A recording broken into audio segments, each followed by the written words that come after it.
small. Wow, tiny. You are currently listening to Tiny Table, where we explore TTRPGs you might not have heard of. Whether big or small, we hope to cover them all. Because we know that great things can come in tiny packages.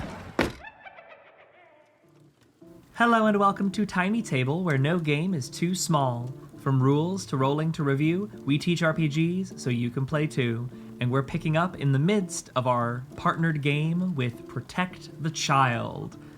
We're reuniting with our heroes here as they have just been brought together around the needs of Lily, a recently fled and estranged trans girl on the run from her family and from the police.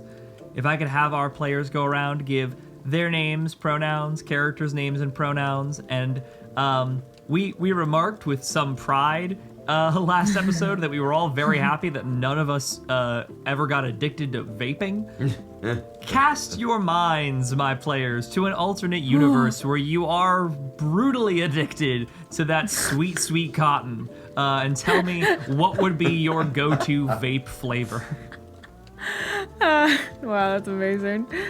I'm Holly, they, she, and I play Wick, they, them, and I'm always like, I usually always be enjoying a peppermint, so I guess peppermint?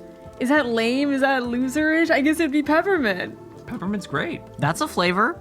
It's a very common flavor. Standard flavor. There is no flavor of vape that is more or less loserish. Audience members all and the real same. ones out there do know that there are loser flavors, but we won't announce them until after everyone has gone. Brutal. With that said, hi, I'm Skylar, he, they, it, playing Oscar Hayes, he, him. And I don't like vape. I don't like cigarettes either. But on rare occasions, I used to like go to like a hookah spot every once in a while when I was like, you know, freshly like 18, 19, and then like a couple years ago, me and Neo went to the same spot because it was like a place that I grew up. I like it. It's fine, you know, and that's like a once every couple of years thing.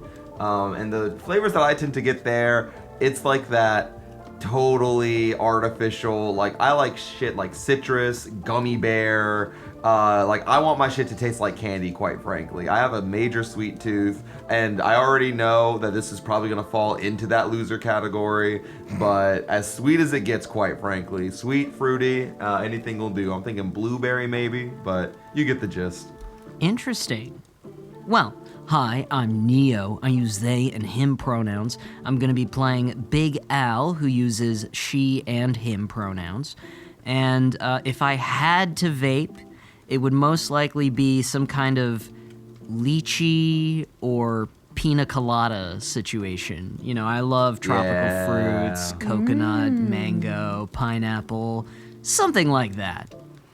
And I have been, and will continue to be your game mistress, Julian. She, her pronouns. Got a little sniped. I was kind of thinking coconut for my own. I think coconut has the right balance of like, it's sweet, but it isn't like sugary sweet. It isn't cloying. It's a distinct enough flavor that hopefully I would maybe notice if I'm doing it a lot, where I feel like something like spearmint can kind of like disappear into the background because it's like a gum flavor. So like gum coconut, I flavor. think, is the right balance of distinct but not saccharine for me. Plus, I love coconut. The loser flavor is cotton candy. Correct. If you chose cotton candy, quit vaping now. If you chose a different flavor from cotton candy, quit vaping now. It's the studies are coming out, y'all. They don't look good. What? But we're rolling our camera back to 2016 when there were no studies yet, and everyone was like, "It's a great way to quit smoking." We don't know what's in it, and no, don't ask. It's water Don't worry vapor. about How it. could it be bad for you? I'm certain. Alrighty. The rain's coming down heavy on the roof of Hazel's Arcade. Lily, still bundled up under many coats, is shaking and wiping the tears from her eyes. Hazel clicks off the police scanner from which we just heard that the search for Lily is currently active. In the distance, you can hear the sounds of sirens wailing. Hazel turns to you all and says, I don't know where you lot are gonna go, but I don't think it's safe if she stays here. This is one of her, go-to hangout spots. They'll be looking here soon. Yeah. Don't have to go home, but we can't stay here. That makes sense. Your quarters ain't good here anymore, Shadow Man. Kid, what'd you even do to get all that ruckus? Do you remember anything from the blackout? I don't. I really don't. It just everything felt weird, and the rain felt like sharp on my skin. It felt like sleet or hail or something. Everything kind of blurred out. I don't know. We can focus on that later, but... Yeah. So, whose place are we going to? This is going to formally mark the beginning of our first run. So gameplay in Protect the Child operates in much the same way as it does in the other Blades in the Dark systems. This operates on the Forged in the Dark engine as its base. You oscillate between runs, where the gameplay is active, you're making a lot of action rolls, you're working against some ticking clock, and then you find moments of rest in between, possibly which extend into longer amounts of time passing. This run here is the run of getting Lily to safety from the search of the police. This is a 4-tiered clock, so it doesn't take long for the police to close in. They're already active in their search, and the hunt is on, now accelerated by the fact that we're having these quote-unquote wild animal sightings on the freeway. The run will end when we hit the point that we've determined that it would end, and in Protect the Child, that is always done with the following metric. The child will be safe when... ... What do we think is a fair end to this run? The child will be safe when... The police stop looking for them? Yeah, I was about to say, when the police stop looking. So at what point does, a missing child's case, conclude, right?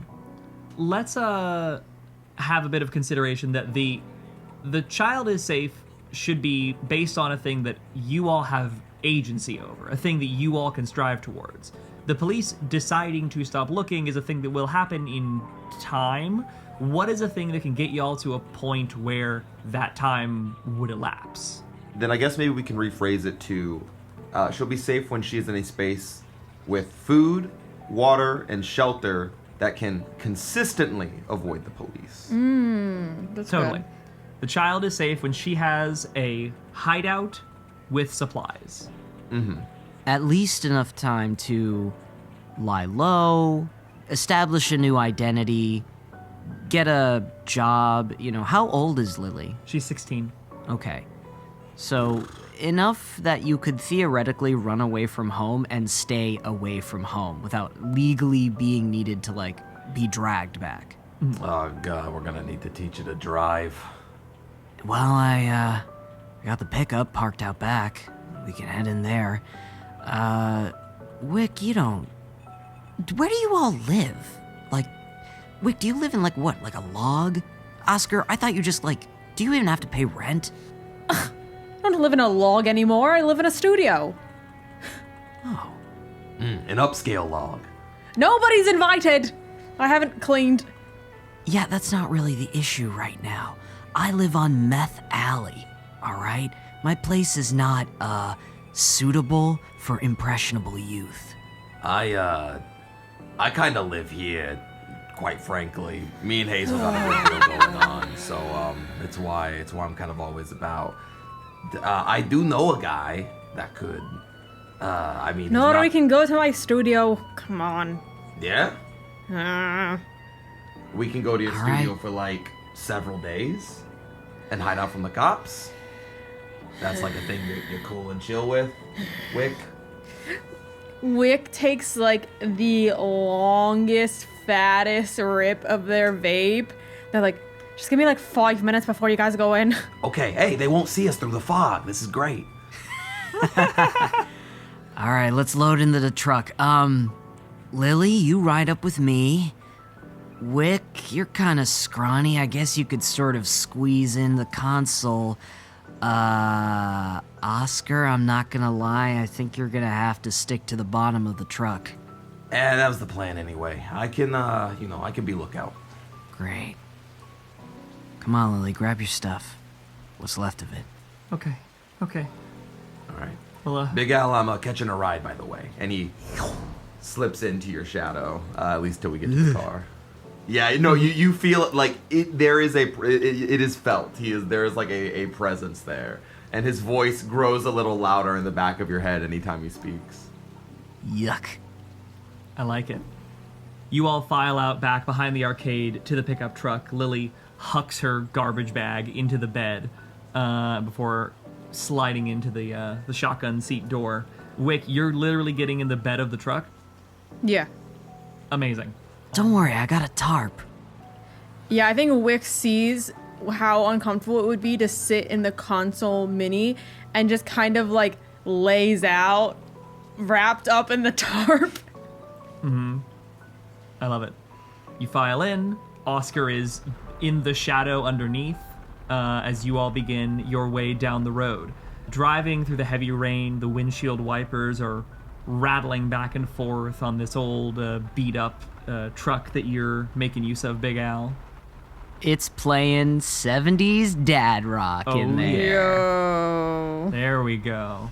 As we're driving, Big Al just sort of like looks to Lily and looks to the way that they've decorated the inside of their pickup and quickly tears down a vintage Playboy that they had like taped up to the side. That's fantastic. Shortly, though, as you're making your way down the road, you come pretty soon in the direction of the apartment into a heavy bit of traffic. Several cars kind of backed up down a one-way street. It's by the time that you kind of inch your way to about 3-4 cars away from this that you realize the reason for the holdup. Little police checkpoint. Cops are stopping cars on the way by, doing quick searches, asking if anyone has seen the missing girl. But you are already in the queue with cars both in front of you and behind you by the time you realize the nature of this slowdown. How do we want to deal with this?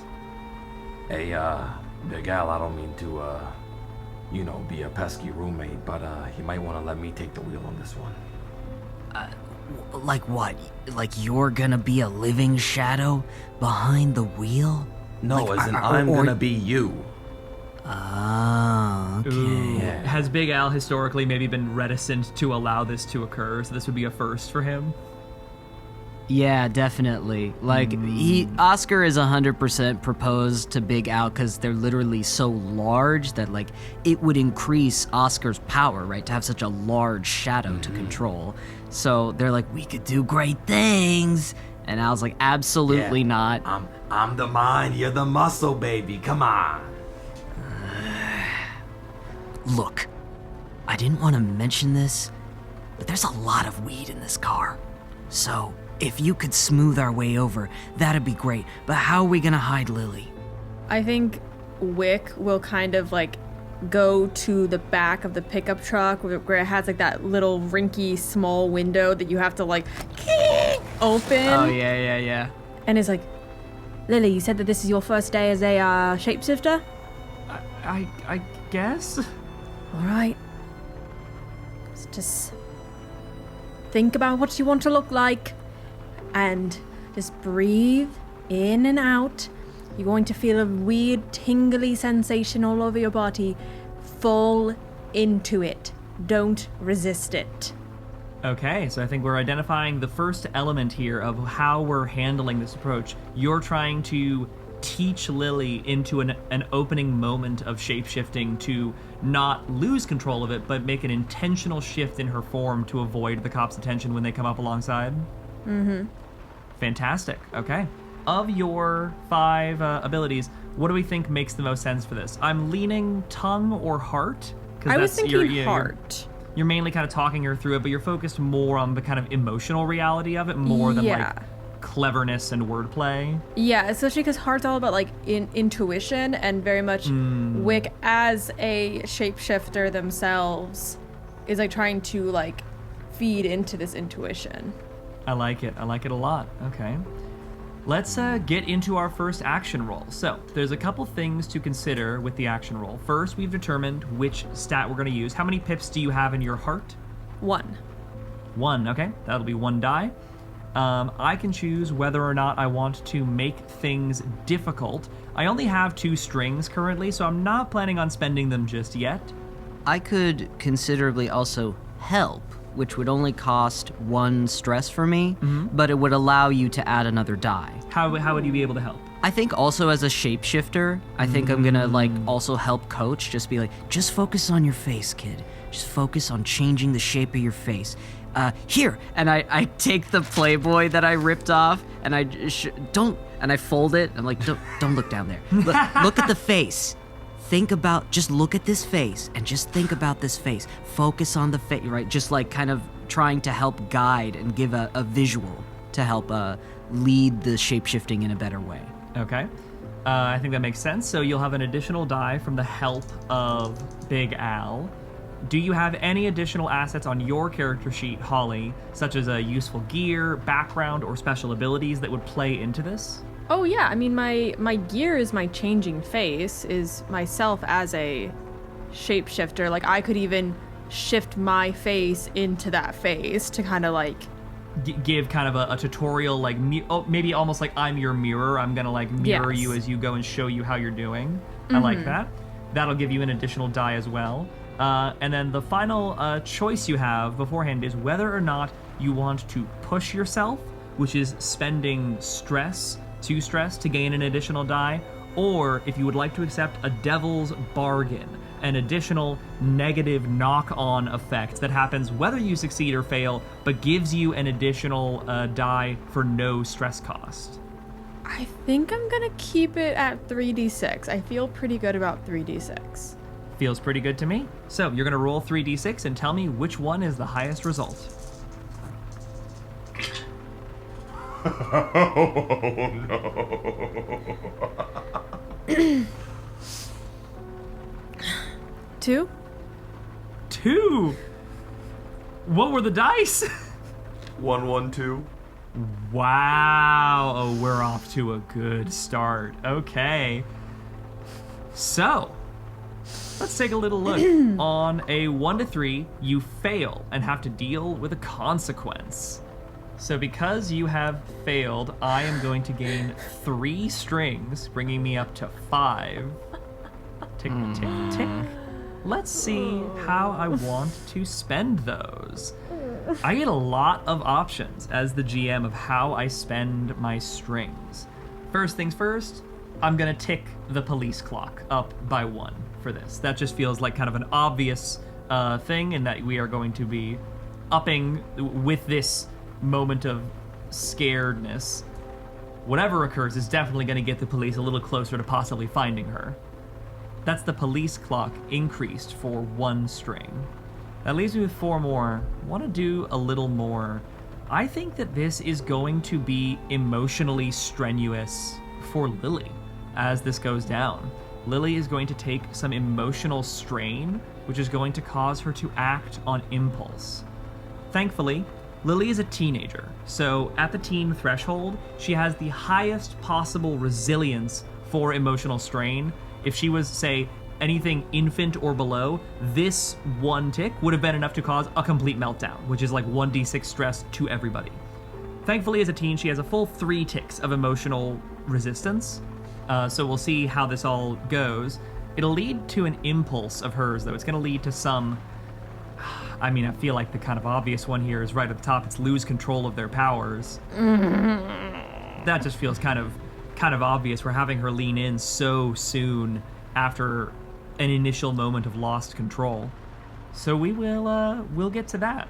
You all gather around her, both Big Al to her left and Wick kind of behind her and over her shoulder, each of them doing little shifts to their own physiology, both of them talking her through the situation and trying to explain how this works and what she can do to keep control.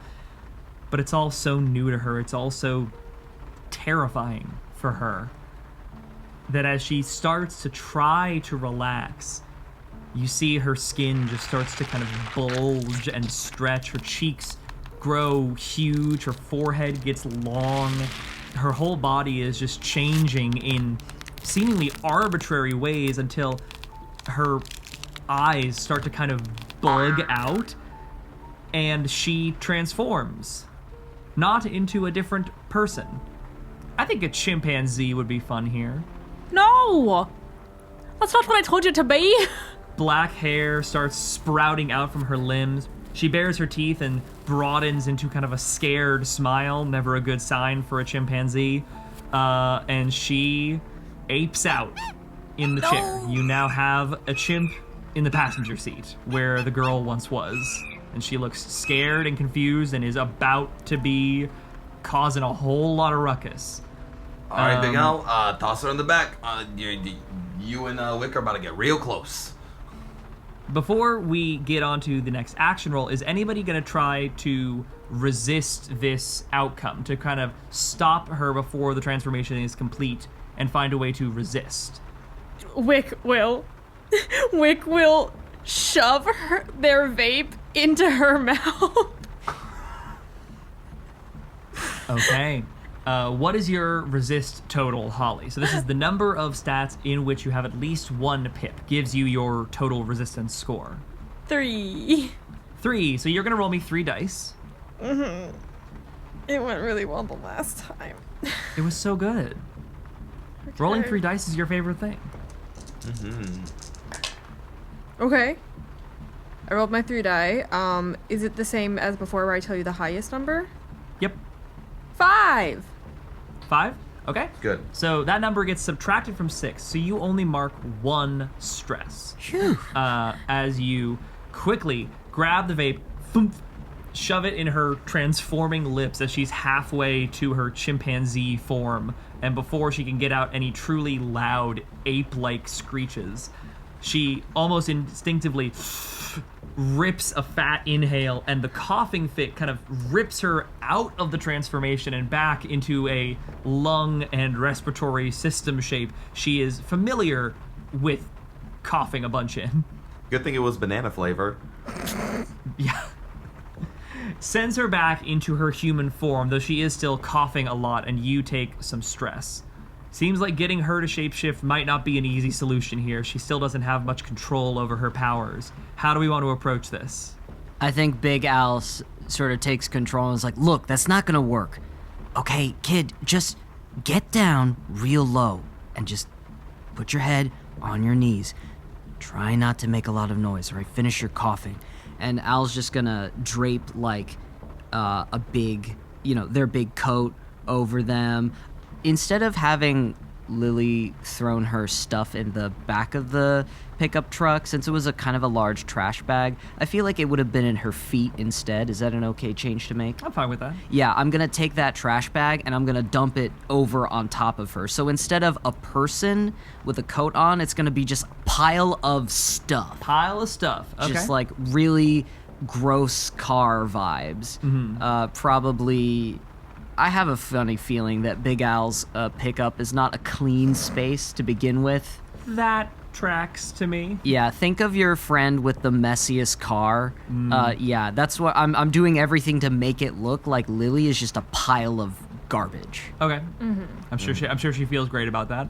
This is, I'm also going to say, I don't have any immediate effect of this yet, but I do want to highlight here before we continue into this next action roll that the child, Lily, begins with one initial lesson, and lessons are truisms that the child learns about themselves over the course of play from their experiences. Usually these are negative lessons, these are not positive and proactive things. Her starting one is, I am a monster.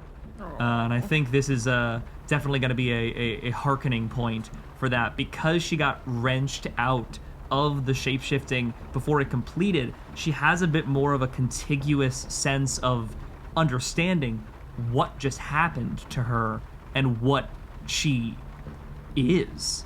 And I think this is reinforcing that lesson to her. She's in a bad way. Let's think a little about how we're handling this approach. We're covering Lily with a bunch of, garbage and her various items and what objects she still has to her name. It's a lot of stuff, and it's certainly enough stuff that cops who are on kind of a proactive hunt for a missing child would still have reason to question if given a clean window to do so. So what's our approach here to ensure smooth passage past the cop? Let me talk to him. My hope is that Lily would be kind of covered enough by a bunch of stuff that it doesn't look suspicious. GM, does it look suspicious? I mean, the totality of that is up to the action roll, but does it have the potential to look suspicious? Assuredly. Otherwise, there's no drama. Very good. I will allow Oscar to take over my body to possess me so that he can sweet talk. Okay. I'll be in and out real quick. Sweet talking the cop, and this involves a little shadow play. Very fun. Let's build our action pool here. This sounds certainly like it'll be tongue for the ability. Yeah, absolutely. That is my best trait. With this being a one-shot, we got an extra point. I just put both points into tongue, so I'm maxed out at 3. Woo! 3 pips already is very strong. Any additional assets you have, gear, background abilities that you want to bring to bear here? Yes. So, firstly, my plan is if the cops bring up the fact that they are looking for a child, he's not going to mention anything about like seeing a child or doing anything, but if they bring up the fact like, oh, hey, we're looking for a lost child, he'll use that as like, oh, I thought I saw a small kid when I was coming back from the bar passing deeper in the city back that way, essentially. He's going to basically lie and say that he saw them at like some corner store or whatever, like saw some like random kid trying to get into a corner store but didn't think much of it. Basically try to lie to get to get them off, which plays into my silver tongue ability, where if I use lies or flattery, I get an extra die. In addition to that, I have some items I have that could happen if I need to. I do have palm grease. I could always bribe them, at least if like the weed thing comes up. Maybe that's like, part of it is like if I have to lie and be like, hey, I've got like, a little Mary Jane in here, just let me go by, like I'm not in any trouble. Like if it has to come to that, I have palm grease, but I'm hoping I can use one of my custom gear, which is disarming smile, for catching them off guard, de-escalating, and essentially giving Big Al a winning grin as I possess him. I like it.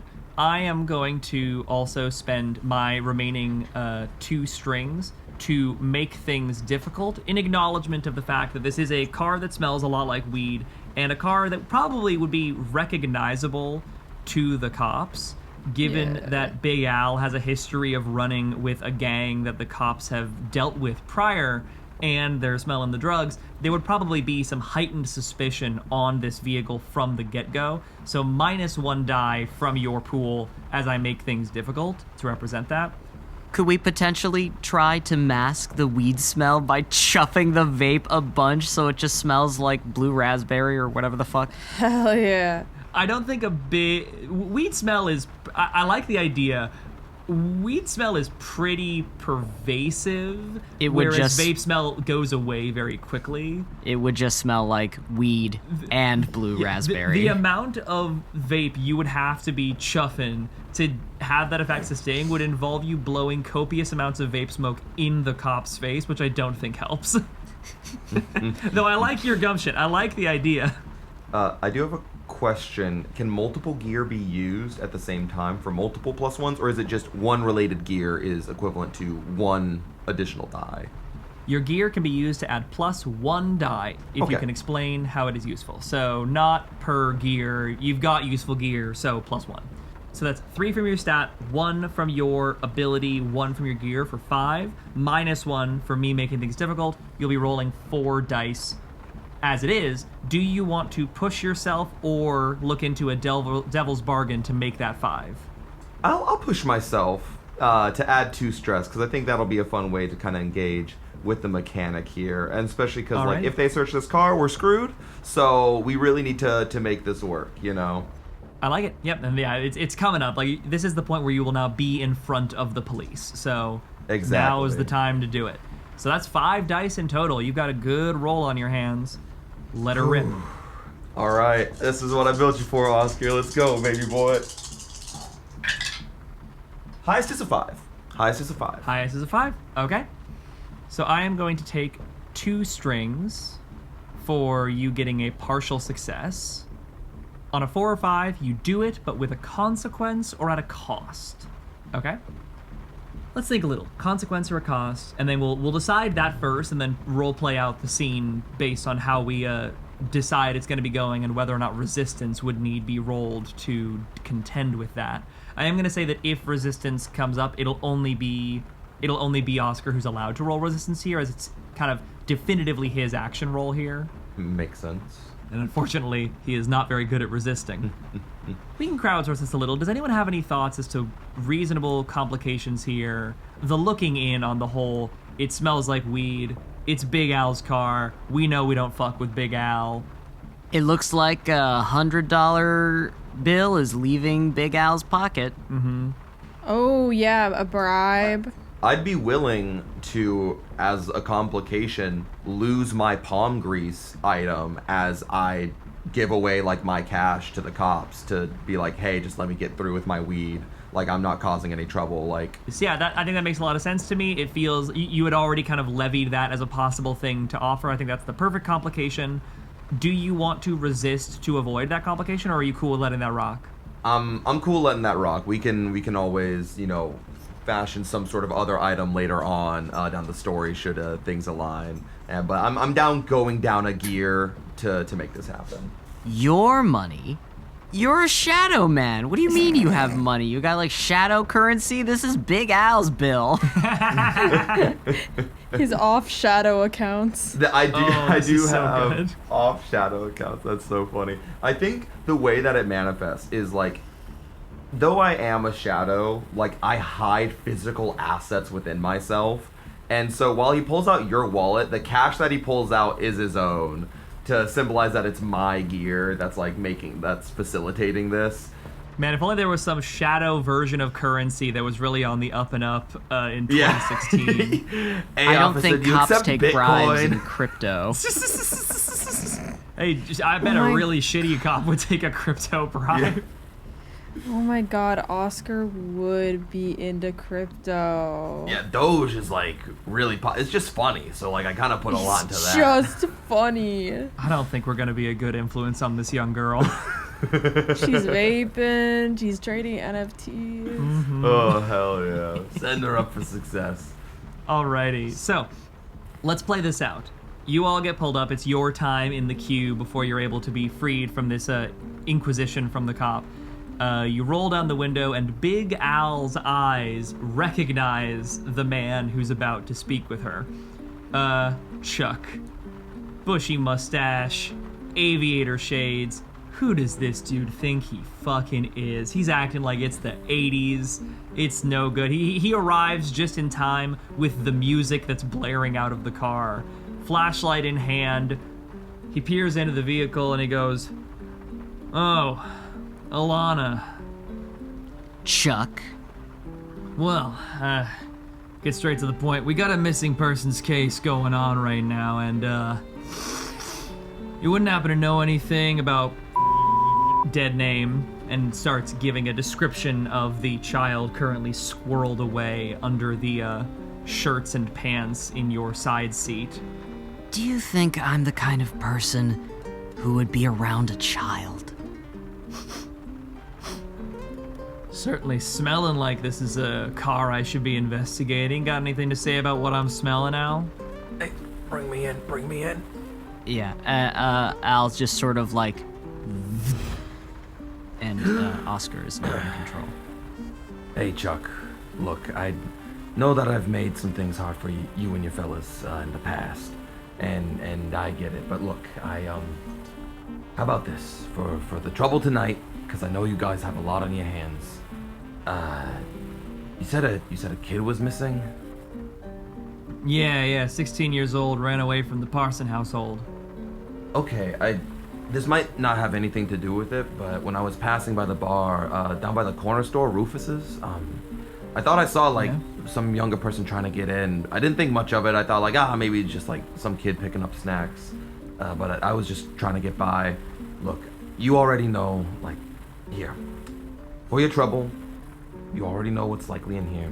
He pulls out 10 crisp Benjamins, $1,000. The crispest Benjis you ever seen. I know I've had some trouble in the past. I hope the tip helps you. I hope that gets you somewhere. If she's not with us, I'm just trying to get home. Or well, he doesn't say she. Ooh. He doesn't say she. No. Okay, I know. I kind of love that moment of there's a brief moment where naturally, instinctively, the voice comes out and says she's not with us. The cop kind of half hears it, right? It's not like the cops are necessarily aware of the scope of the situation. We can imagine that the parents have not been super open with the police as to the reason their child ran away, quote unquote. So it goes by, but there's a moment where everyone else in the car kind of freezes as that natural language leaves through Al's mouth. But 10 crisp Benjamins are a lot louder than one intuitively correct gendering. Your mustache is looking great, by the way. Have you new product? Okay. Moving along. Takes the 1,000 in cash.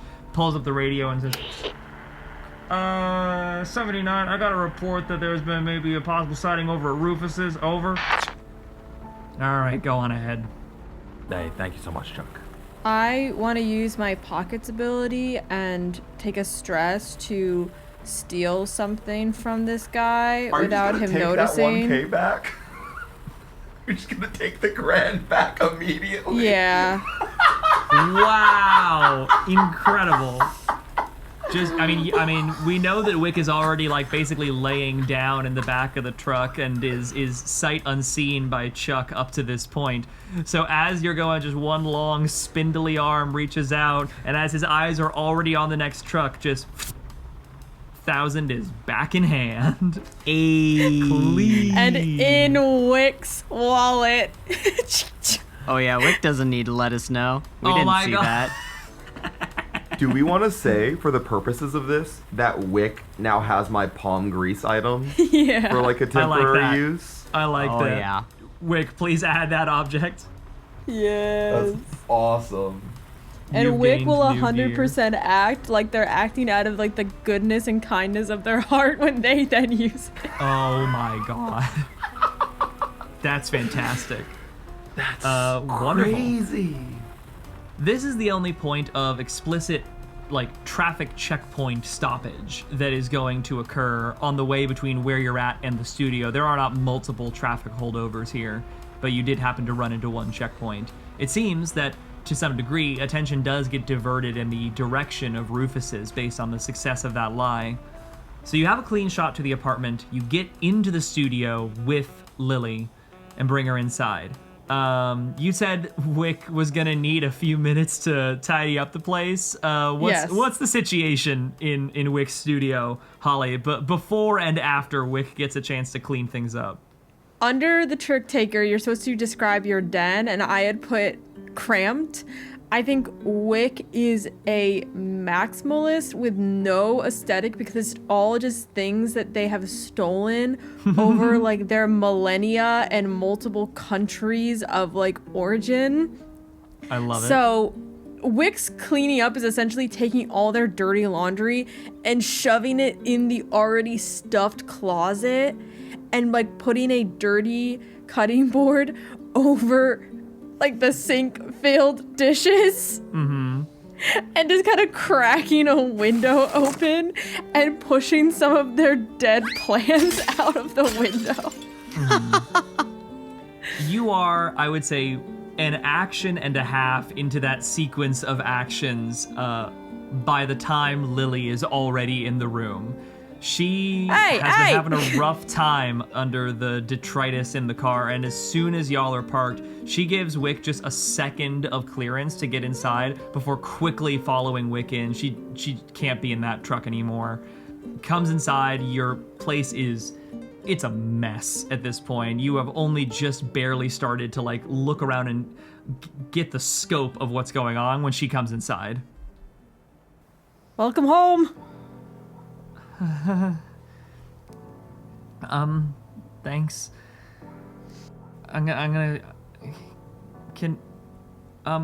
Could someone bring my stuff in? I'm sorry, I can't go back out there right now.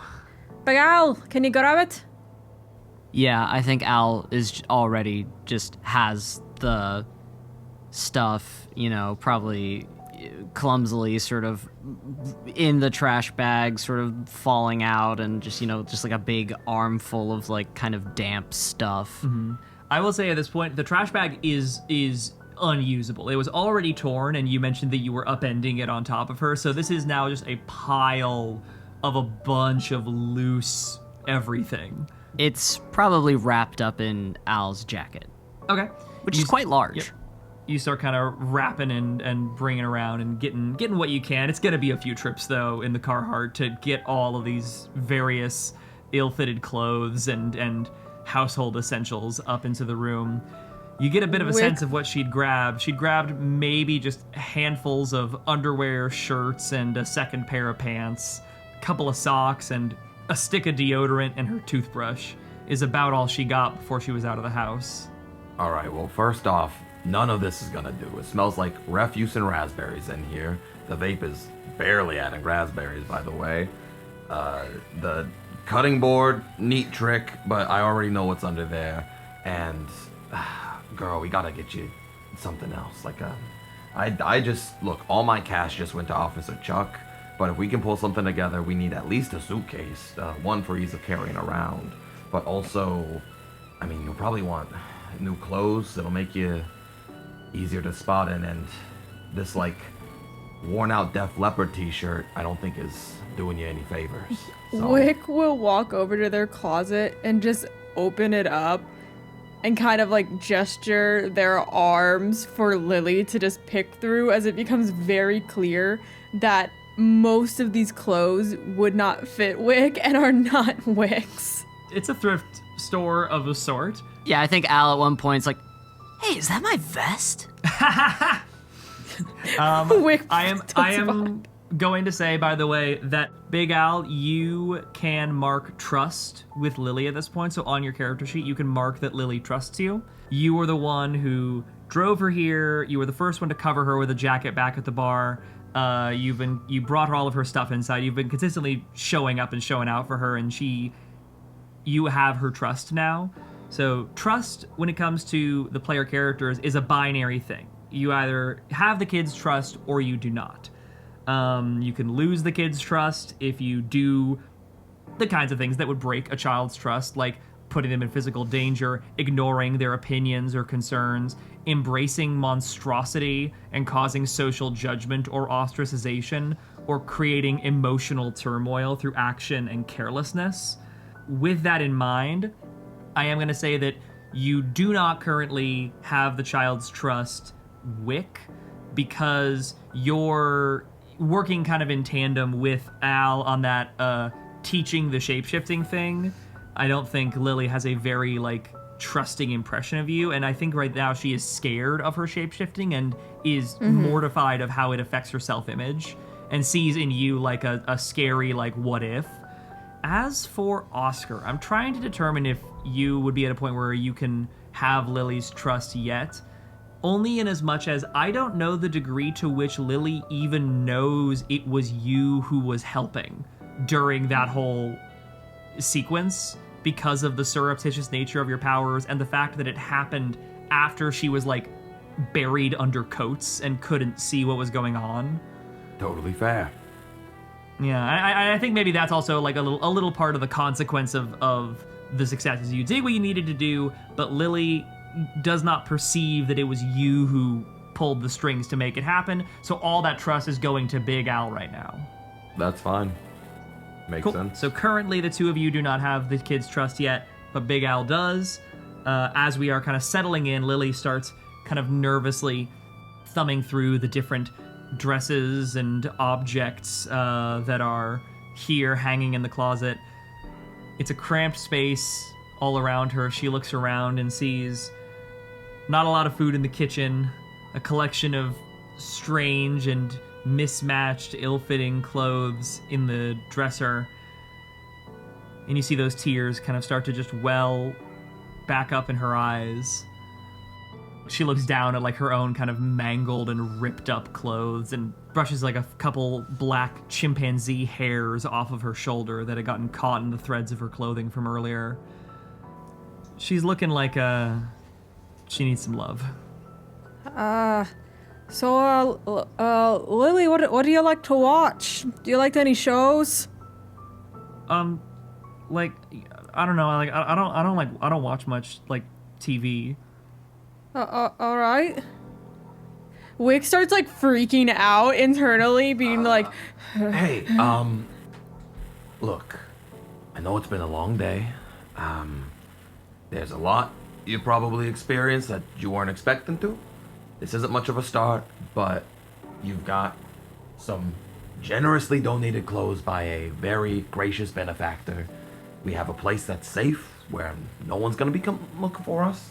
And if there's anything you need that's not immediately satisfied while we're here crashing at Wick's, we can go out, do a little shopping tomorrow, and we can pick some stuff up. You know, I'm sure you got some favorite foods and whatnot. I'm sure, I'm sure that not all of these are gonna fit. You probably want something in your own style, or maybe to pick out your style.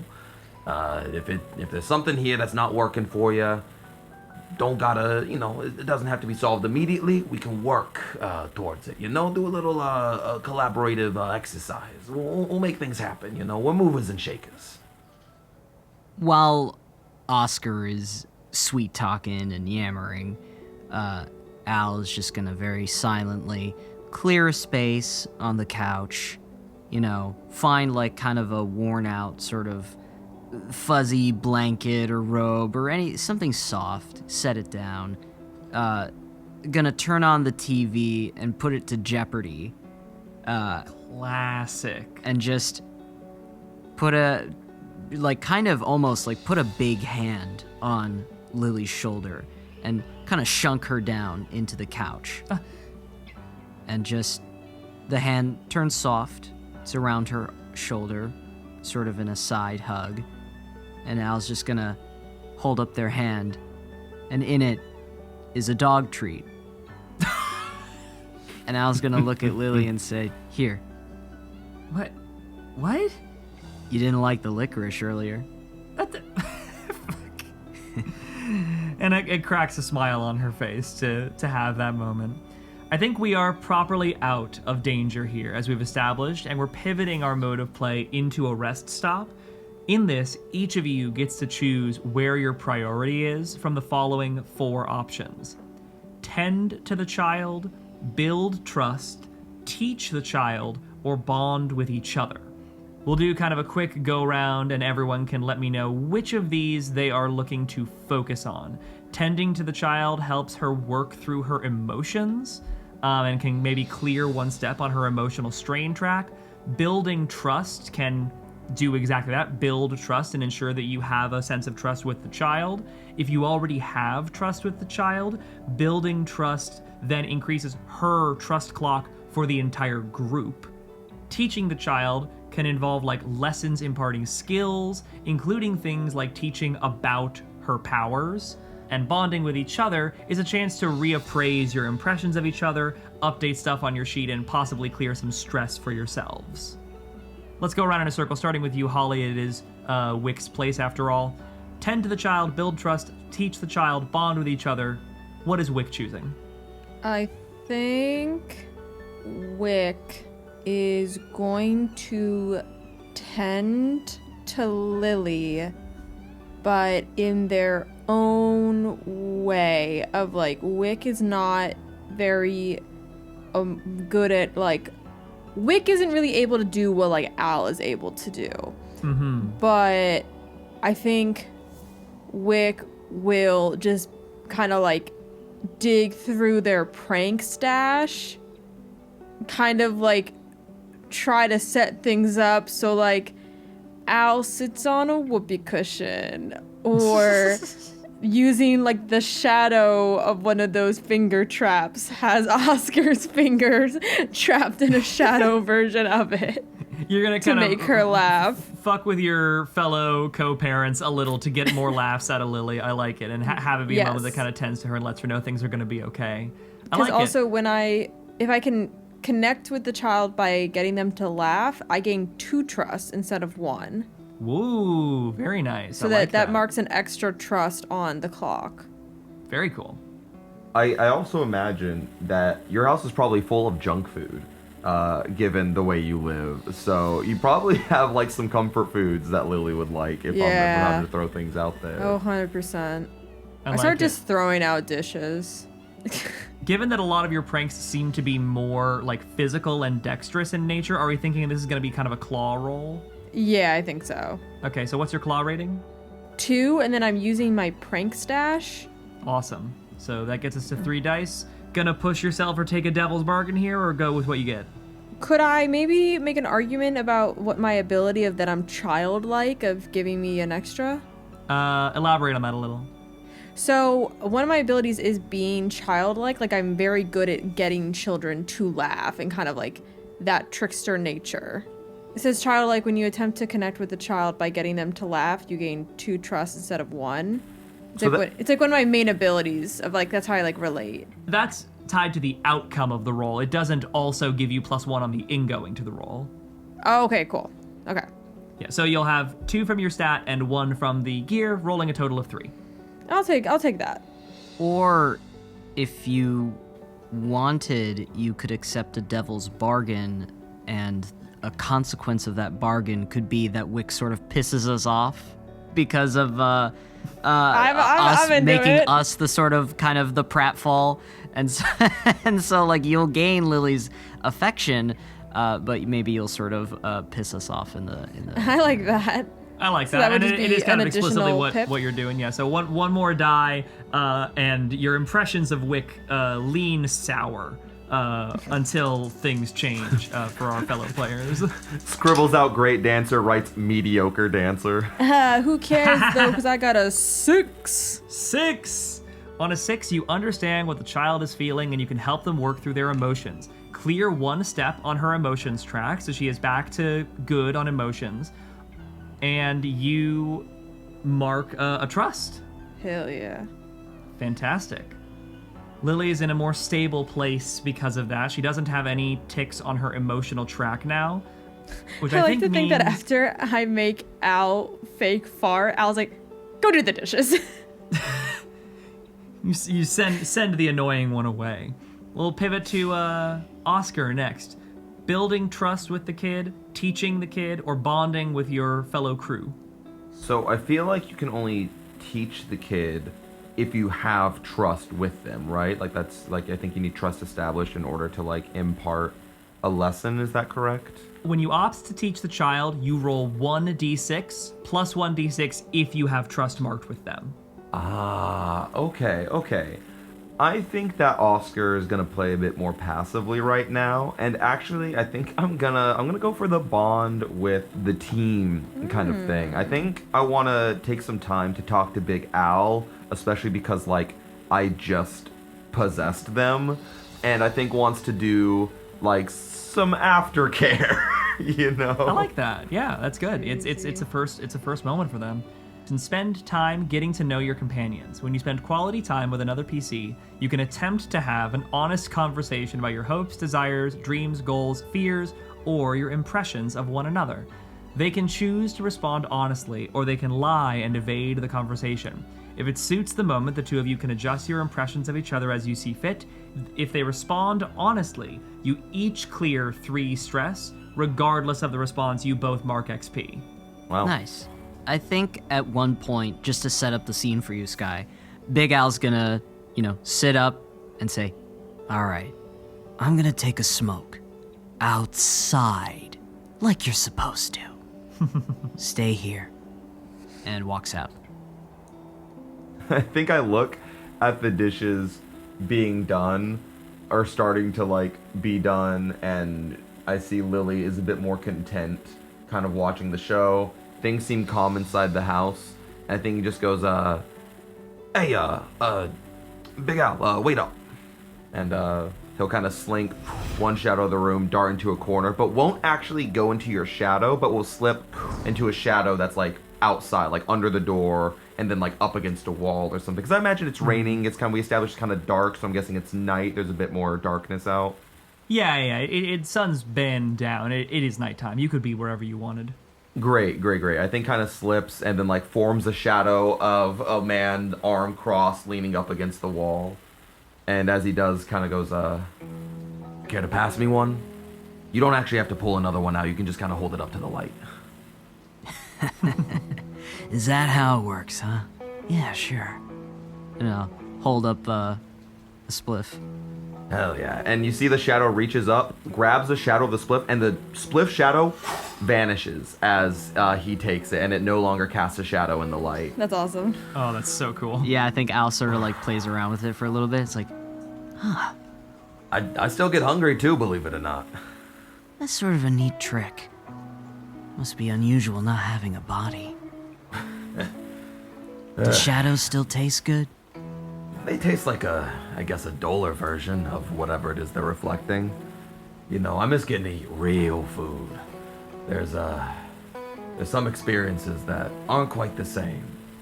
You know, don't get me wrong, there's some perks, there's some benefits to what I've got going on now, but I've got some nostalgia for how life used to be, you know? Takes a drag, hits a plume, the shadows of the smoke disappear into the darkness cast by the night sky. I didn't expect you to be so soft on the kid.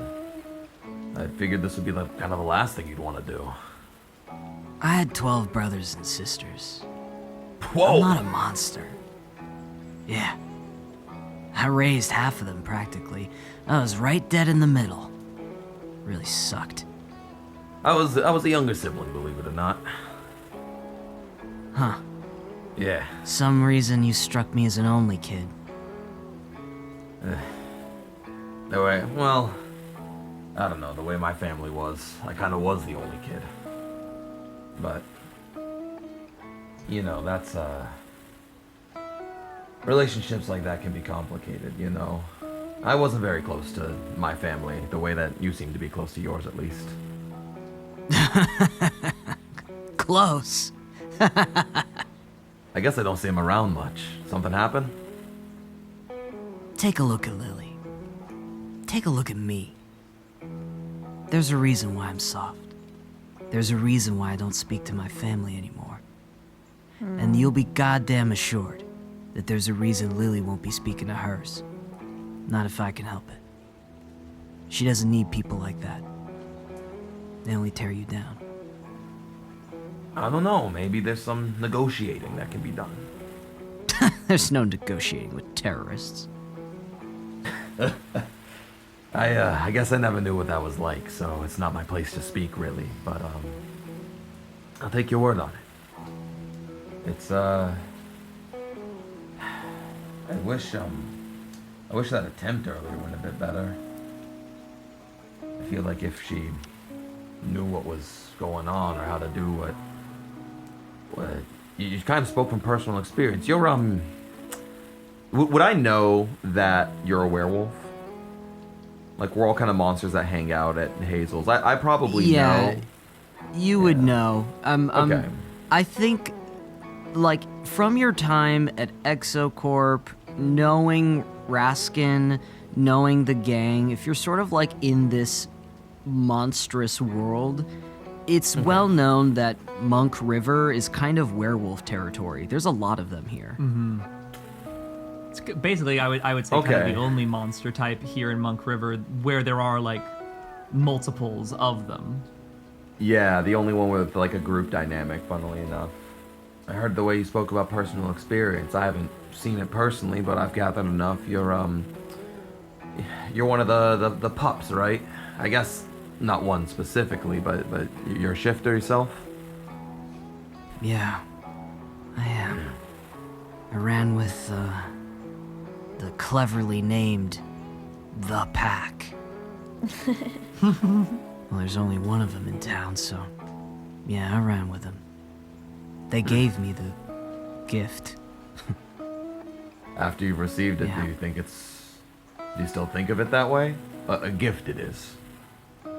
Like you said, there's perks, there's pros and cons.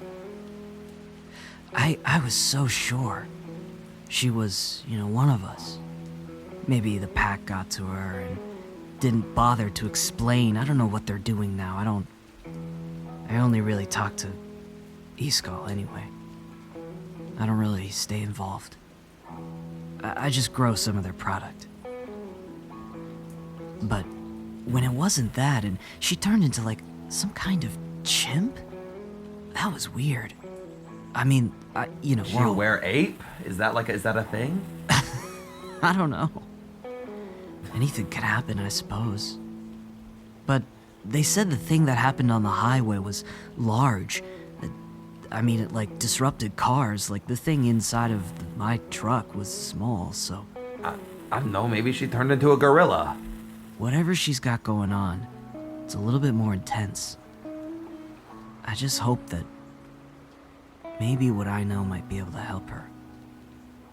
Yeah, well, we can spend some time. I'm definitely curious myself. I think it'd be good to figure out, for her sake as well as ours, quite frankly.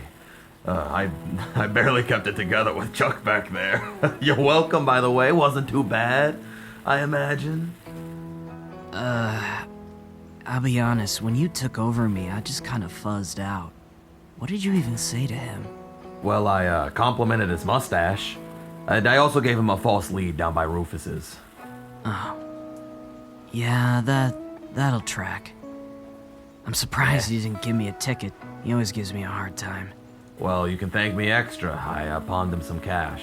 None of yours. I know this was kind of a first for us. I wasn't about to go exploiting your resources like that. What does it feel like? What's what feel like? When you take over somebody's body. That's weird, dude. Feels great for me. Feels reminiscent, feels like I'm back in control.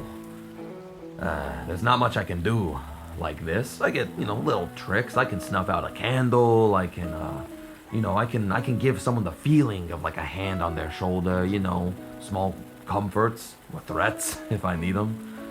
But, I'm not the mover and shaker I used to be. Having physical form, getting to like engage with your senses, like touch, smell. There's a lot you lose looking like this. And it's good to have it back. Sorry that it's weirder on your end. You're probably experiencing a lot what I do. It's dull, ain't it?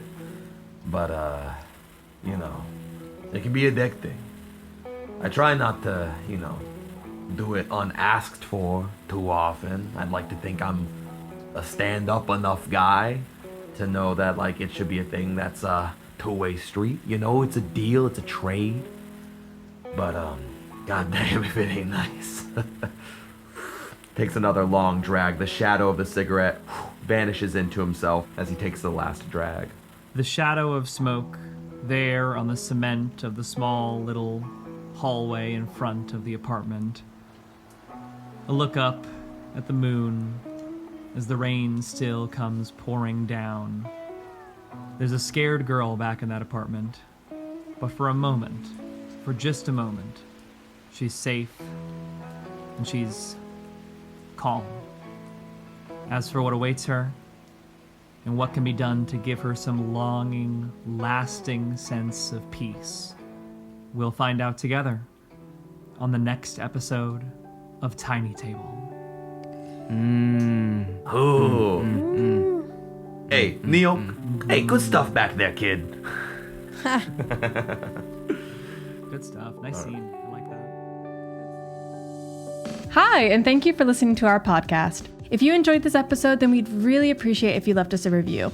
If you really like what we do here and want to support us further, you can join us at patreon.com/tinytablepodcast. Our business email is also open for inquiries at tinytablebusiness@gmail.com, and all of our socials can be found in the episode description for any shenanigans you might want to follow. Till next time, see ya!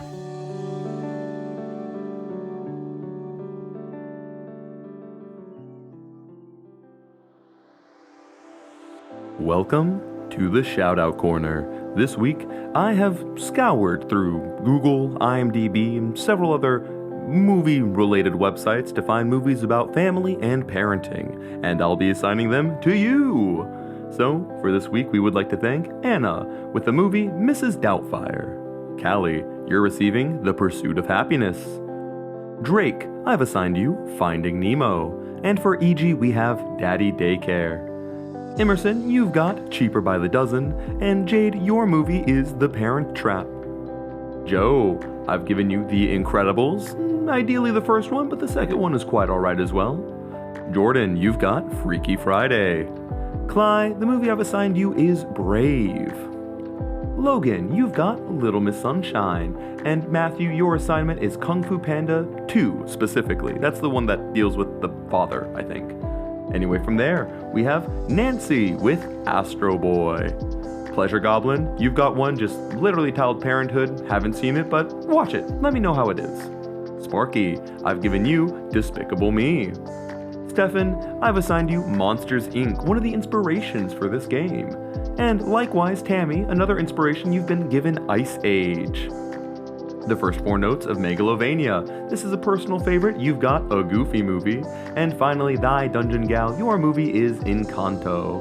Alright, with all of that out of the way, give these a watch. Let me know how they are. Catch back with me, and hopefully these give you some nice, feel-good family parenting vibes as we get into our next episode. But until then, see you next week. Bye-bye!